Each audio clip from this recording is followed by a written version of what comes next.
కోల్కతాలో ఉన్నటువంటి ఒక సంస్థ మాధ్యమంగా ఇదంతా జరిగింది అని చెప్పి క్లియర్గా తెలియజేశారు.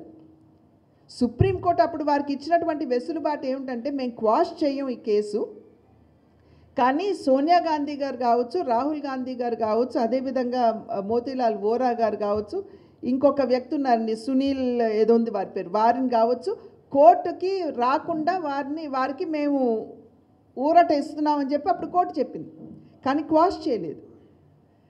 ఇవాళ ఈడీ కేసు తీసుకున్న తర్వాత ఈ ట్రేల్ అంతా కూడా స్పష్టంగా అర్థమైన తర్వాత ఇవాళ ఈడీ ఛార్జ్ షీట్ పెట్టింది.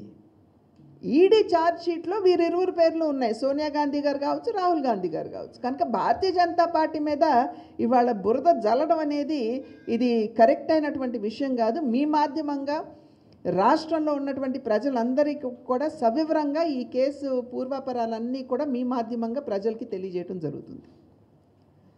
అదేవిధంగా ఇవాళ ఈ సమావేశానికి సంబంధించి నేను డీటెయిల్డ్గా వెళ్ళను, ఎందుకంటే ఒక 4-5 రోజుల క్రితం అనుకుంటాను వక్ఫ్ బిల్ పాస్ అయిన తర్వాత చాలా వివరంగా అసలు వక్ఫ్ బిల్ ఏమిటి, ఎందుకు చేస్తున్నాము, దీంట్లో మార్పులు చేర్పులు ఏమిటి అనేది పాత్రికేయ మిత్రులకి చాలా వివరంగా ఆనాడు చెప్పడం జరిగింది.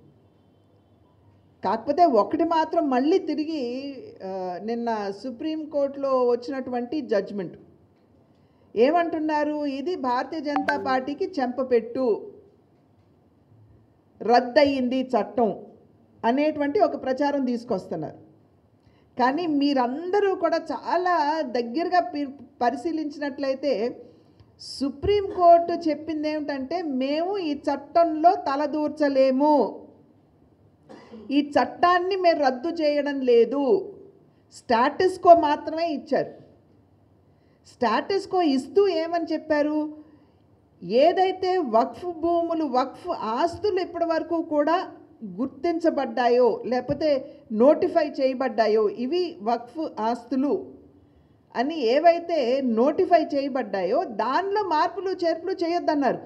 అసలు చట్టం చేయక ముందే కేంద్ర ప్రభుత్వం ఎన్డీఏ కూటమి అదే కదా అంది. ఇప్పటి వరకు భూములు ఏవైతే ఉన్నాయో, ఆస్తులు ఏవైతే ఉన్నాయో దాంట్లో మేము తలదూర్చమనే కదా చెప్పింది. సో ఇవాళ కొత్తగా చెప్పింది ఏమిటి? సో అదే ఇవాళ కోర్టు మళ్ళీ చెప్పింది, మీరు ఆ ఆస్తుల విషయంలో మార్పులు చేర్పులు చేయొద్దు అని చెప్పారు. అదేవిధంగా ఏమన్నారు, బోర్డు కావచ్చు, కౌన్సిల్ కావచ్చు, వక్ఫ్ కౌన్సిల్ కావచ్చు, వక్ఫ్ బోర్డు కావచ్చు, దానిలో మీరు మార్పులు చేర్పులు చేయొద్దన్నారు.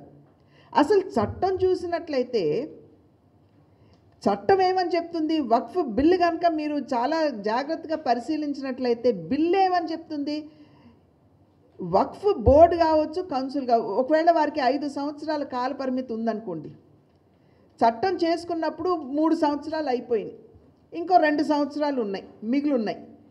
మేము ఆ 2 సంవత్సరాల్లో మేము తలదూర్చాం. ఆ 2 సంవత్సరాలు కూడా అయిపోయిన తర్వాత తిరిగి మళ్ళీ కొత్త కౌన్సిల్ కావచ్చు, కొత్త బోర్డు కావచ్చు, మీరు నియామకం చేస్తున్నప్పుడు బిల్లులో ఉన్నటువంటి నిబంధనలు మీరు ఫాలో కావాలి అని చెప్పి, ఫాలో అవుతాము అని చెప్పి బిల్లే చెప్తుంది.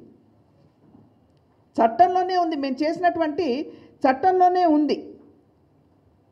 కనుక ఎక్కడా కూడా ఇప్పుడున్నటువంటి కాలపరిమితి ఇంకా ఉన్నటువంటి కౌన్సిల్ కావచ్చు, బోర్డుల్లో కావచ్చు, మేము తలదూర్చే ప్రసక్తి లేదు అని చాలా ఖచ్చితంగా కోర్టులో కేంద్ర ప్రభుత్వం ఇచ్చినటువంటి సమాధానం కూడా. ఈ 2 అంశాల మీద కొంచెం ఇబ్బంది లేవనెత్తారు. అదేవిధంగా ఏమిటంటే ప్రాక్టీసింగ్ ముస్లిం ఎవరు అనేటువంటి అంశం మీద కొంచెం క్లారిటీ ఇవ్వమన్నారు, అది త్వరలో ఇవ్వటం జరుగుతుంది. అయితే ఈ మధ్యలో పెద్ద ప్రచారం ఏమిటంటే మదర్సాలు కూల్చేస్తారు, మస్జిద్దులు కూల్చేస్తారు, ఆస్తులు తీసేసుకుంటారు. ఎక్కడా కూడా ఇది జరగదండి, ఇది జరిగే విషయం కాదు. మొన్న నేను ప్రెస్లో చెప్పినట్లుగా వక్ఫ్ వేరు, వక్ఫ్ బోర్డు వేరు. వక్ఫ్ అనేది మతపరమైనటువంటి ధార్మిక ఏదైతే ప్రాక్టీస్లు ఉంటాయో వాటికి సంబంధించింది వక్ఫ్. వక్ఫ్ బోర్డ్ అన్నది ఆస్తుల యొక్క మేనేజ్మెంట్. ఏ కారణం చేత నేను నా భూమిని నేను అల్లా మీద గౌరవంతో నేను ఇచ్చాను వక్ఫ్కి, అది వక్ఫ్ అవుతుంది. నేను ఇచ్చినటువంటి ఆస్తిని సవ్యంగా ఏ ఏ కారణం కోసమైతే నేను ఇచ్చాను, ఆ కారణం కోసం వినియోగపడుతున్నదా లేదా అని చూసేటువంటి బాధ్యత వక్ఫ్ బోర్డుది.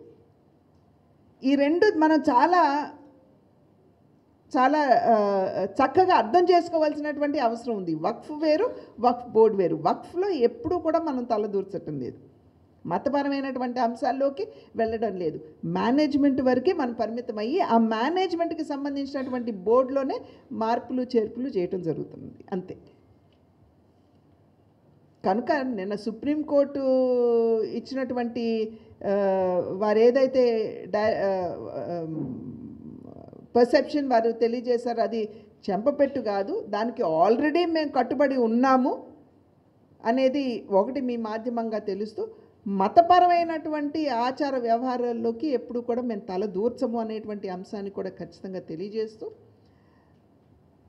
ఈ అన్ని విషయాలు మీ మాధ్యమంగా ప్రజలకి తెలియజేయాలనేటువంటి ఆలోచనతో ముందుగా ప్రెస్ యొక్క ఈ ప్రెస్ మీట్ నిర్వహించుకోవటం జరిగింది.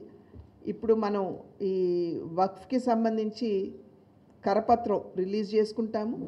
పాత్రికేయ సోదరులకి చేసేటువంటి విజ్ఞప్తి ఏమిటంటే, దీని తర్వాత ఒక చిన్న 5-6 నిమిషాలు ఒక పీపీటీ ఉంటుంది కాబట్టి దాన్ని కూడా మీరు చూసి వెళ్ళాలి అని చెప్పి అభ్యర్థిస్తూ సెలవు తీసుకున్నాను. రాష్ట్ర ఉపాధ్యక్షులు